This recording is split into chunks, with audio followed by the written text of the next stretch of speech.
Del libro Jesús de Nazaret de Joseph Ratzinger. Las tentaciones de Jesús. El descenso del Espíritu sobre Jesús, con que termina la escena del bautismo, significa algo así como la investidura formal de su misión. Por ese motivo, los padres no están desencaminados cuando ven en este hecho una analogía con la unción de los reyes y sacerdotes de Israel al ocupar su cargo. La palabra Cristo Mesías significa el ungido.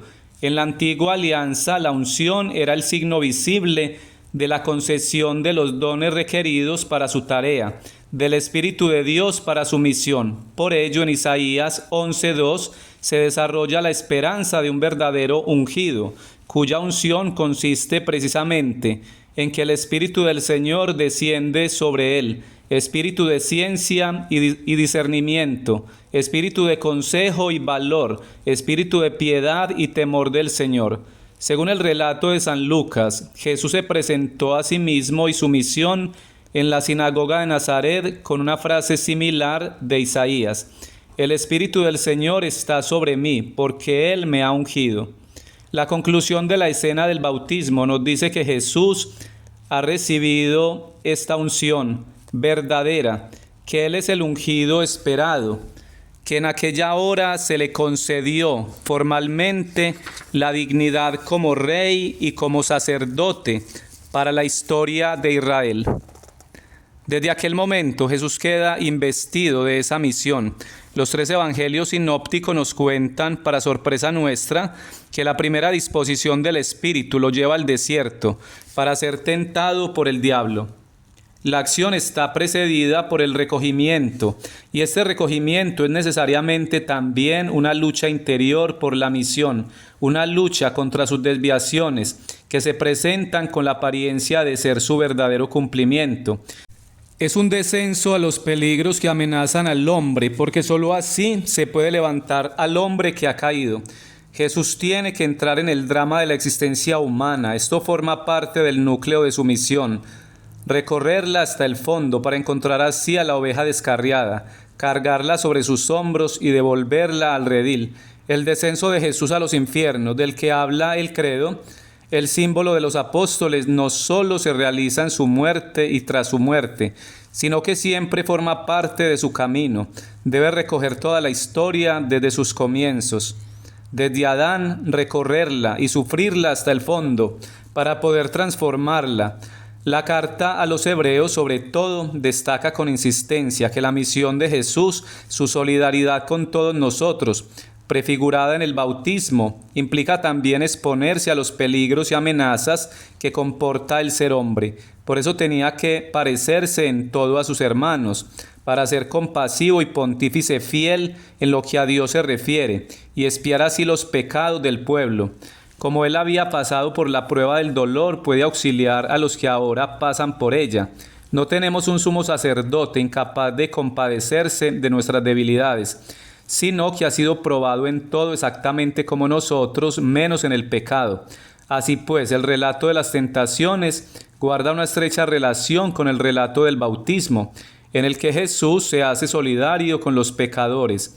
Junto a eso aparece la lucha del Monte de los Olivos, otra gran lucha interior de Jesús por su misión. Pero las tentaciones acompañan todo el camino de Jesús y el relato de las mismas aparece así, igual que el bautismo, como una anticipación en la que se condensa la lucha de todo su recorrido. En su breve relato de las tentaciones, Marcos pone de relieve un paralelismo con Adán, con la aceptación sufrida del drama humano como tal. Jesús vivía entre fieras salvajes y los ángeles le servían. El desierto, imagen opuesta al Edén, se convierte en lugar de la reconciliación y de la salvación. Las fieras salvajes, que representan la imagen más concreta de la amenaza que comporta para los hombres la rebelión de la creación y el poder de la muerte, se convierten en amigas como en el paraíso. Se restablece la paz que Isaías anuncia para los tiempos del Mesías. Habitará el lobo con el cordero, la pantera se tumbará con el cabrito.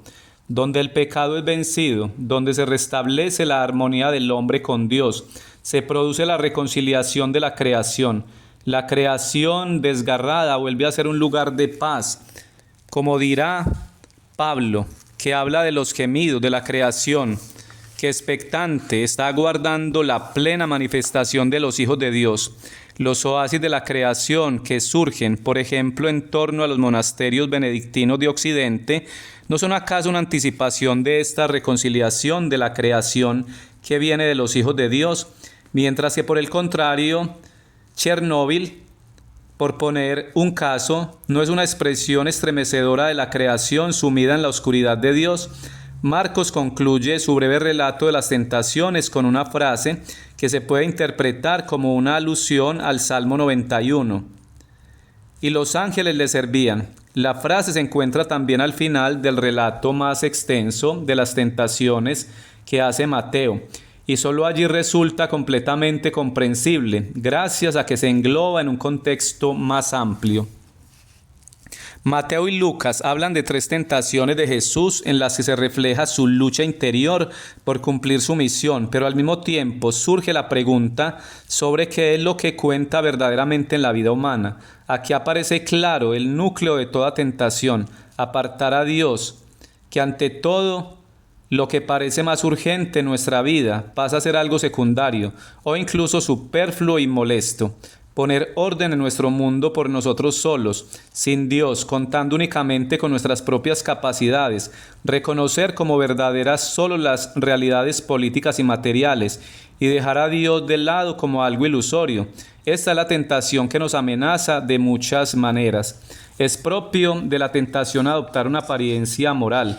No nos invita directamente a hacer el mal, eso sería muy burdo. Finge mostrarnos lo mejor, abandonar por fin lo ilusorio y emplear eficazmente nuestras fuerzas en mejorar el mundo. Además se presenta con la pretensión del verdadero realismo. Lo real es lo que se constata. Poder y pan, ante ello las cosas de Dios aparecen irreales, un mundo secundario que realmente no se necesita. La cuestión es Dios, ¿es verdad o no que Él es el real, la realidad misma? ¿Es Él mismo el bueno o debemos inventar nosotros mismos lo que es bueno? La cuestión de Dios es el interrogante fundamental que nos pone ante la encrucijada de la existencia humana. ¿Qué debe hacer el Salvador del mundo o qué no debe hacer?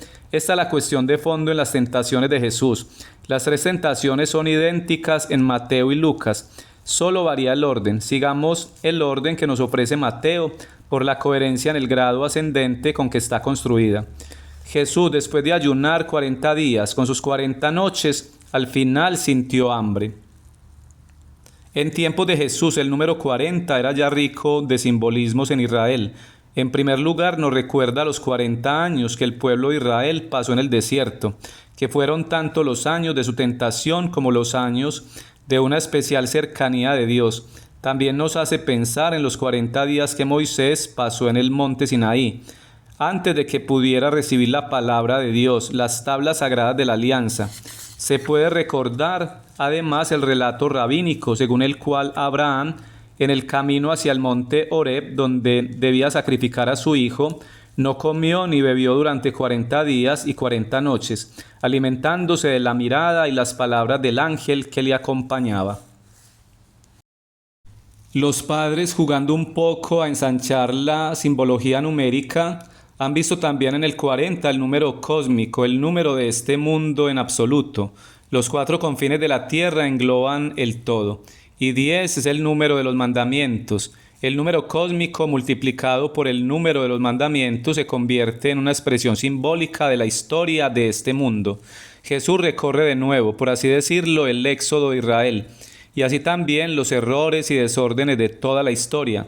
Los 40 días de ayuno abrazan el drama de la historia que Jesús asume en sí y lleva consigo hasta el fondo.